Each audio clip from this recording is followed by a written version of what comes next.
Hump day. Yeah, Wednesday. What a week already. Hey, Bob Coakley here, your humble sales coach. I wanted to just share back some of the ideas I heard from this week's call, giving you some of those midweek reminders. How can you get your week on track for a great week? So Monday you can report in some awesome results. This week we talked about time blocking.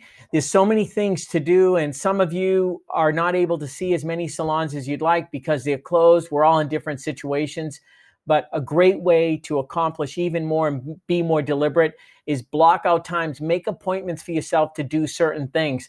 Maybe that's to work on building your Instagram list. Maybe it's to do social media post. Maybe it's to look at your salon list and target accounts. So that age-old technique of time blocking, lock out time for a specific task. And this is a great thing for some of those things you've been meaning to get around to.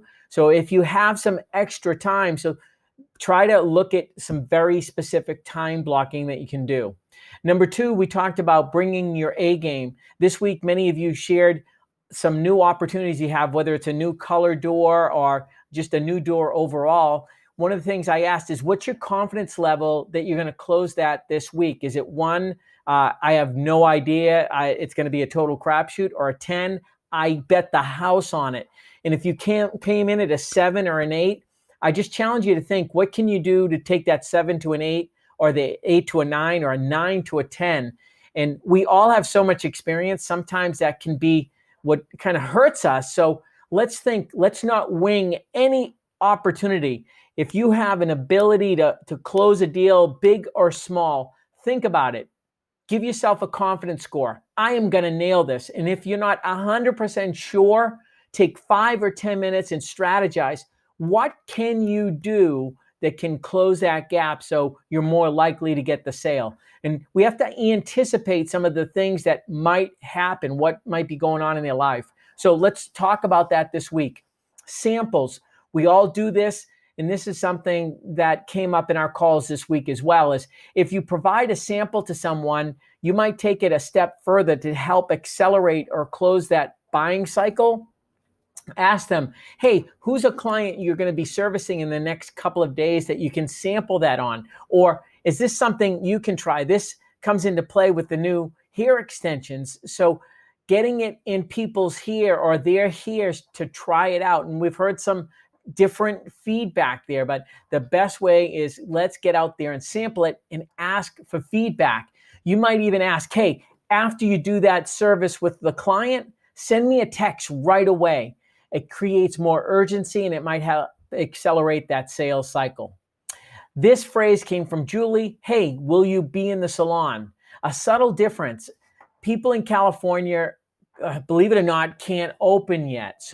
But some people are doing whatever. You call it what you want. But rather than saying, are you working? It's like, hey, are you from the state board? Are you going to be tattling on me? Right? Just ask them. So, hey, will you be in the salon? A slight tweak, right? But it kind of opens them up and they're less guarded. Some folks you might know really well. Some other ones, they might be too guarded. So use that phrase, will you be in the salon? Call your VIPs. This is a great list. So if people are opening up kind of soft, if you will, putting paper on their windows, to generate some business, call their VIPs. And I like the idea of calling 1, 3, or 5. So who's one person that you want to make sure you get them back into the salon? Give them a call and let them know that, hey, I'm calling my VIPs to let them know I am doing services outside or whatever, right? You know the deal there, right? But they're all VIPs. So if they are not filling their seat, or they want to work weekends or do something to make up, making those phone calls has been very useful. Call your store. Gigi shared this. She says, I talk to my store 3 times a day. They can often give you leads, and the more you communicate with them, probably the more sales you're going to get. So make it a habit, if you're not doing this right now, to do that. So this week, again, we're going to ask you, what is your sales goal? And what's your plan to get there? Are you 100% confident you can get there? And these calls are about taking what your goals are and trying to close that gap. So don't sandbag yourself. Don't set it low and like, oh, I can do that. Set it with a stretch And then let's work on strategy so we can bring our A game. Let's do our very best wherever we are, wherever our salons are. Let's look at these calls each week as an opportunity to get ideas, exchange strategies, and walk out of here with a little more spring in our step, but with an even better plan that can help us bring our A game so we can hit our sales goals. I'll see you and talk to you on Monday. Can't wait. Bring some more ideas. We'll put it in one of these videos. You guys take care. Have a good week.